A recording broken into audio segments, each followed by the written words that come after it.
ओम शांति पाल भाई। ओम शांति ईश्वर भाई। पाल भाई, आज है 18/6/2026 और आज सोउन्नति के लिए ज्ञान चिंतन में बाबा की जो शिक्षा है उसके ऊपर हम चर्चा करेंगे आज जी। तो बाबा ने कहा है कि अतीन्द्रिय सुख का अनुभव करने के लिए सदा इसी स्मृति में रहो कि हम किसके बच्चे हैं। अगर बाप को भूले तो सुख गुम हो जाएगा। कितनी बड़ी बात है, कितनी अच्छी बात कही है बाबा ने।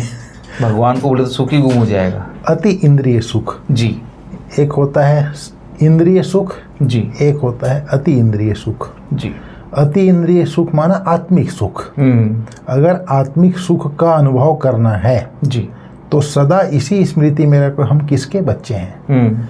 मैं एक आत्मा हूँ, उस परम पिता परमात्मा सर्वशक्तिवान, सर्वशक्तियों का सागर, सृष्टि का रचयिता, जी, ऊंचे ते ऊंचा उस परम पिता परमात्मा का बच्चा हूँ, ये स्मृति रहे। बाबा कहता है जब तक अपने को परमात्मा बाप के बच्चे नहीं समझेंगे, हम अपने आप को आत्मा नहीं समझेंगे, तब तक हमको अतीन्द्रिय सुख की भासना नहीं आएगी।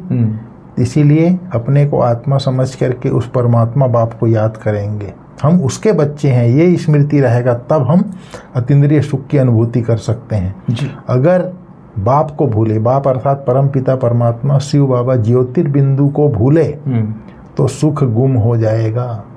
अगर उसको याद करना है तो अपने को आत्मा समझना ही पड़ेगा। तो अपने को आत्मा समझ करके उस परम पिता परमात्मा बाप को हम याद करते हैं तब सुख रहेगा। अगर बाप को भूला परमात्मा पिता को तो सुख गुम हो जाएगा, सुख से फिर दुख में चले जाएंगे। आज कल की मुरली में थे ना, माया ऐसा मुंह फेर देती है, थप्पड़ मारती है, पूरा अपना बना लेती है जी। फिर बाबा ने कहा है इसके लिए हम बेहद बाप के बच्चे हैं, यह भूलो मत। यह भूले तो अपने को रुला देंगे, छीछी दुनिया में बुद्धि चली जाएगी अगर बाप को भूला तो। बाप की याद रहने से अतीन्द्रिय सुख भासता है, वह सुख बाप को भूल जाने से गुम हो जाएगा।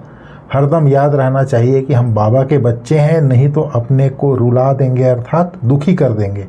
सब भगवान के बच्चे हैं, सब कहते हैं हे बाबा, हे परम पिता परमात्मा रक्षा करो, परंतु बाप से रक्षा कब होती है यह किसको पता नहीं है। अभी हमको पता पड़ा है, इसलिए बाबा कहते हैं अतीन्द्रिय सुख का अनुभव करना है तो परमात्मा पिता को याद करो, उसको भूलो नहीं। स्थायी खुशी के लिए बाबा ने आज कहा था पाल भाई कि बाप को मिलने की स्थायी खुशी किन बच्चों को रह सकती है, वो भी थोड़ा बताइए। बाबा ने कहा ना, जिन बच्चों ने अपने सर्व संबंध एक बाप से जोड़े हैं जी, जो एक बाप की याद में रहने की ही मेहनत करते हैं, किसी देहधारी को याद नहीं करते, उन्हें ही स्थायी खुशी रहती है। जी बिल्कुल। अगर देहधारी की याद है तो बहुत रोना पड़ेगा। और फिर बाबा ने कहा विश्व का मालिक बनने वाले कभी रोते नहीं, अर्थात कभी देहधारी को नहीं याद करते।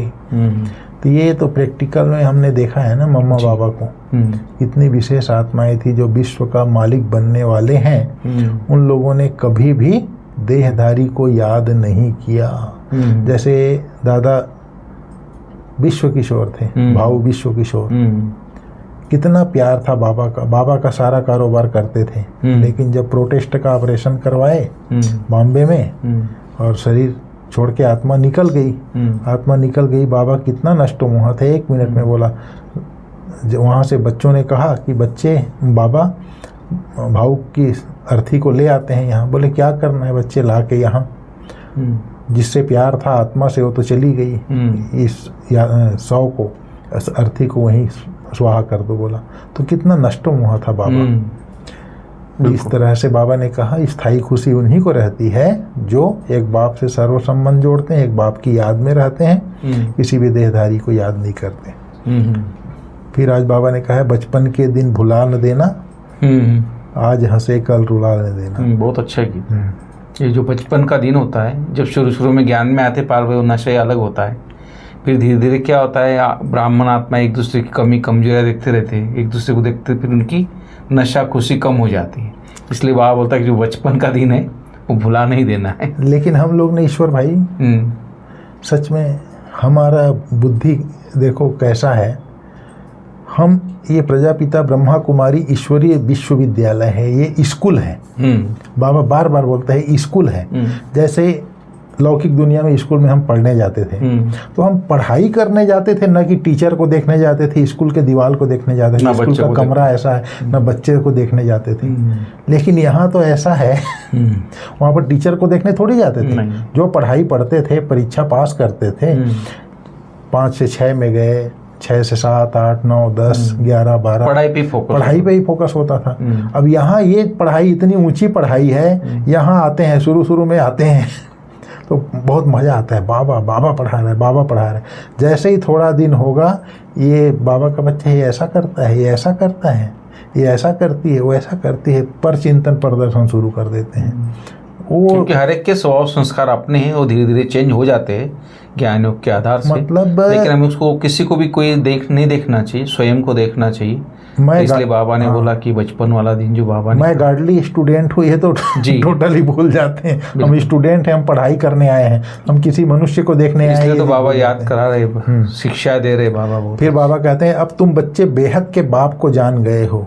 मोस्ट बिलवेड बाप है, उससे प्यारी वस्तु कोई होती नहीं। ऐसे बाप को न जानना बड़ी भारी भूल है। बाबा ने कहा, सिर्फ गाते रहते हैं, हे भगवान दुख हरता सुख करता, परंतु यह किसकी बुद्धि में नहीं आता। वह दुख हरता सुख करता कैसे है, कौन सा सुख सबको दिया, कब सबका दुख हरा, कुछ भी नहीं जानते दुनिया वाले। फिर बाबा ने कहा है, सन्यासियों को आज बाबा ने याद किया। पहले तो समझाना है, एक है हद का सन्यास, जो सन्यासी लोग घर बार छोड़ जंगल जाए जंगल में रहते हैं। पहले वह सतो प्रधान थे, फिर अब तमो प्रधान बने हैं, तो जंगलों से लौटकर आए, बड़े बड़े महल बनाए हैं। इन सन्यासियों ने भी पवित्रता के आधार पर भारत को थमाया जरूर है, भारत की सेवा की है। यह सन्यास धर्म नहीं होता तो भारत एकदम विकार में जल मरता, पतित बन जाता। यह भी ड्रामा बना हुआ है। उन्हों में पहले पवित्रता की ताकत थी, किनमें, सन्यासियों में, जिससे भारत को थमाया। इन देवी देवताओं का राज्य था तो भारत कितना साहूकार था। अगर सन्यासी नहीं होते तो ब्रह्मचर्य नाम की शब्द ही खत्म हो जाती है। सही है। फिर बाबा ने कहा, तुम बच्चों को खुशी होनी चाहिए, बाबा फिर से आया हुआ है। कहते हैं बाप को याद करो, याद एक को ही करना है जिससे विकर्म विनाश होते हैं, परंतु वह भूल जाते हैं और देहधारी की याद आ जाती है। देहधारी की याद से तो कुछ भी फायदा नहीं है। बाप कहते हैं माम एकम याद करो, किसी भी देहधारी को याद नहीं करो। बाबा ने कहा, तुम बाप को भूलते हो तभी माया थप्पड़ लगाती है। इसलिए बाबा बार बार समझाते हैं कि बाप को और वर्षे को याद करो। फिर बाबा ने कहा, जो भी मनुष्य मात्र हैं सबको बाप समझाते हैं कि पतित मत बनो, यह अंतिम जन्म पवित्र बनो। वहाँ स्वर्ग में कोई विकार नहीं होते, अगर वहाँ भी विकार होता तो फिर स्वर्ग और नरक में फर्क क्या हुआ, बाबा कहता है। जी बिल्कुल। बाप कभी, फिर बाबा ने कहा, बाप मतलब शिव बाबा कभी पुनर्जन्म नहीं लेते हैं, एक ही बार आकर सारे विश्व को पवित्र बनाने के लिए हमको राजयोग सिखाते हैं। बाप तुमको समझाते हैं, मैंने इनमें प्रवेश किया है, यह 84 जन्म भोग आए हैं, अब इनके बहुत जन्मों का यह अंतिम जन्म है। ब्रह्मा के लिए शिव बाबा कहता है। बाप समझाते हैं, मैंने इनमें प्रवेश किया, अर्थात ब्रह्मतन में प्रवेश किया है, यह 84 जन्म भोग आए हैं, अब इनके बहुत जन्मों का यह अंतिम जन्म है। अब मैं निराकार हूँ तो कैसे आकर बच्चों को राजयोग सिखलाऊं। प्रेरणा से तो कुछ हो ना सके, प्रेरणा से तो हो नहीं सकता।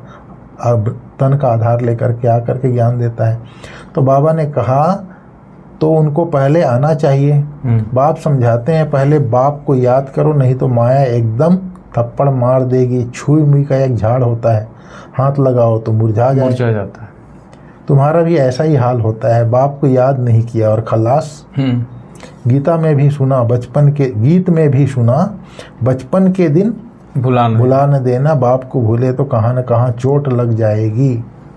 एक बाप का बनना मासी का घर नहीं है। मासी का घर क्यों उदाहरण देता है बाबा, मासी के घर में बच्चे जाते हैं खुशी खुशी से, उठ के वही भाग जाते हैं। हाँ, ऐसे बाप से संबंध जोड़ना है, टाइम लगता है। शिव बाबा की याद में रहना बड़ी मेहनत है। कई 50 वर्ष में रहने वाले भी सारा दिन शिव बाबा को कई 50 वर्ष से रहने वाले भी सारा दिन शिव बाबा को याद नहीं करते, बाबा ऐसे कहता है, ऐसे भी हैं। और सबको भूल एक बाप को याद करना बहुत बहुत मेहनत है। कोई 1% याद करते हैं, कोई 2%, कोई आधा % मुश्किल याद करते हैं। यह बड़ी भारी मंजिल है। तो बाप समझाते हैं बचपन को नहीं भूलना। बाप से स्वर्ग का वर्षा मिलता है। तुम जानते हो हम जीते जी मरकर बाप के आकर बने हैं। नई दुनिया में जाने के लिए तो तुम्हें स्थायी खुशी रहनी चाहिए। फिर बाबा ने कहा अभी तुम जानते हो हम अभी ब्राह्मण बने हैं, फिर देवता वंशी बनना है, इसलिए यह पढ़ाई कर रहे हैं। बाबा ने कहा अभी अपने 84 जन्मों की स्मृति आई है, यह चक्र भी याद करना पड़े। बाप को याद करने से एवर हेल्दी एवर वेल्दी बनेंगे, पाप कट जाएंगे। चक्र को जानने से चक्रवर्ती बन जाएंगे, बाबा ने कहा। फिर बाबा ने कहा बाप पुरुषार्थ कराते हैं, बच्चे मुझे याद करो। जिस बाप से अथाह स्वर्ग की बादशाही मिलती है, क्या उनको याद नहीं करेंगे? बाप स्मृति दिलाते हैं कि तुम स्वर्ग के मालिक थे, अब फिर से पुरुषार्थ कर स्वर्ग के मालिक बनो। तो इस तरह से बाबा ने आज मुख्य पॉइंट्स आज स्वोन्नति के लिए कही है। जी, बहुत अच्छा सा पाल भाई आपने हर बात बाबा की बताई, अच्छे से समझाया है। क्योंकि बाबा खास बोलते कि कभी भी किसी बात में छुई मुई, माना जी आपने बोला छुई मुई का पौधा होता है, मुरझा जाता है हाथ लगाती, तो इसे छुई मुई नहीं बनना है। ईश्वरीय बचपन को भूलना नहीं है, मुरझाना नहीं है। और इन आँखों से जो कुछ भी देखते हो या दिखाई देता है उसे देखते हुए भी नहीं देखना है। ये बहुत अच्छी शिक्षा बाबा की है।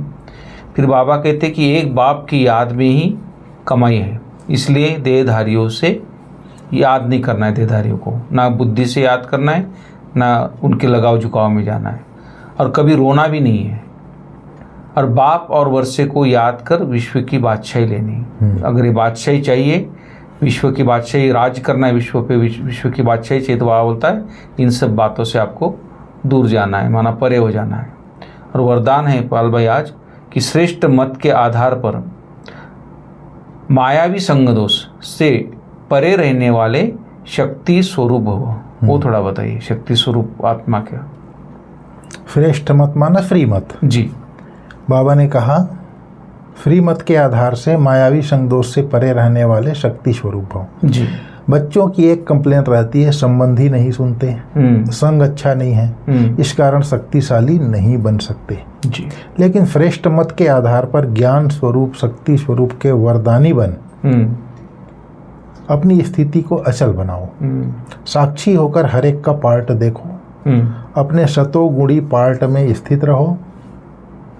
सदा बाप के संग में रहो तो तमोगुणी आत्मा के संग के रंग का प्रभाव नहीं पड़ सकता। श्रीमत में रहेंगे, श्रीमत के आधार पर ज्ञान स्वरूप शक्ति स्वरूप बनेंगे और साक्षी होकर हर एक के पार्ट को देखेंगे। अपने सतोगुणी पार्ट में स्थित रहेंगे, सदा बाप के संग में रहेंगे तो जो भी है संबंधी है या कोई भी है संग है अच्छा नहीं है तो उसका प्रभाव अपने ऊपर नहीं पड़ेगा। फिर बाबा ने आज स्लोगन में बोला है, कर्म योगी वह है जो कर्म के वृक्ष कल्प वृक्ष की डाली पर बैठ कर्म करते भी उपराम स्थिति में स्थित रहे। कर्म और योग, जो कर्म योगी है, जो बाप की याद में रह करके कर्म करता है। जैसे कल का स्लोगन था ना, मैं करणहार हूँ, निमित्त करणहार हूँ, करावनहार बाबा है। अगर ये स्मृति रहे मैं निमित्त आत्मा हूँ, करावनहार बाबा है, तो कर्म का जो कल्प वृक्ष के डाली पर बैठे भी रहेंगे तो कर्म करते उपराम रहेंगे, अर्थात उस परमात्मा पिता की याद में रहेंगे, उसमें अटैच नहीं होगा, डिटैच रहेंगे। फिर बाबा ने आज अव्यक्त इशारे बोला है, सदा हर्षित रहने के लिए अपनी नेचर को सरल बनाओ, सहनशील बनो। जैसे कोई की विशेष नेचर होती है तो उस नेचर के वश न चाहते भी चलते रहते हैं, कहते हैं चाहती नहीं हूँ लेकिन मेरी यह नेचर है। ऐसे आप बच्चों की सरल नेचर हो जो सबको अनुभव हो कि यह सहज योगी स्वतः योगी हैं। क्या करूँ, कैसे योग लगाऊँ, यह बातें खत्म है ही सदा सहयोगी अर्थात योगी। इसी एक बात को नेचर और नेचुरल करने से सभी सब्जेक्ट में परफेक्ट बन जाएंगे। है ही सदा सहयोगी, अर्थात योगी इसी एक बात को नेचर और नेचुरल करने से सभी सब्जेक्ट में परफेक्ट बन जाएंगे। कल बाबा बोला था ना कि अव्यक्त स्थिति के अभ्यास की आदत को नेचर और नेचुरल बनाओ तो नेचुरल एक्टिविटीज हो। जी। तो फिर सामना करने वाले शक्ति सर्वशक्ति स्वरूप बन जाएंगे, तब पर्दा खुलेगा। बाबा ने कहा इसके लिए पुरानी बातों से, पुराने संस्कार से, पुरानी आदत से वैराग्य चाहिए। कल बोला था ना बाबा जी। तो एक योगी बनना है बोला बाबा। बिल्कुल ठीक है ईश्वर भाई जी। ओम शांति। ओम शांति पालो।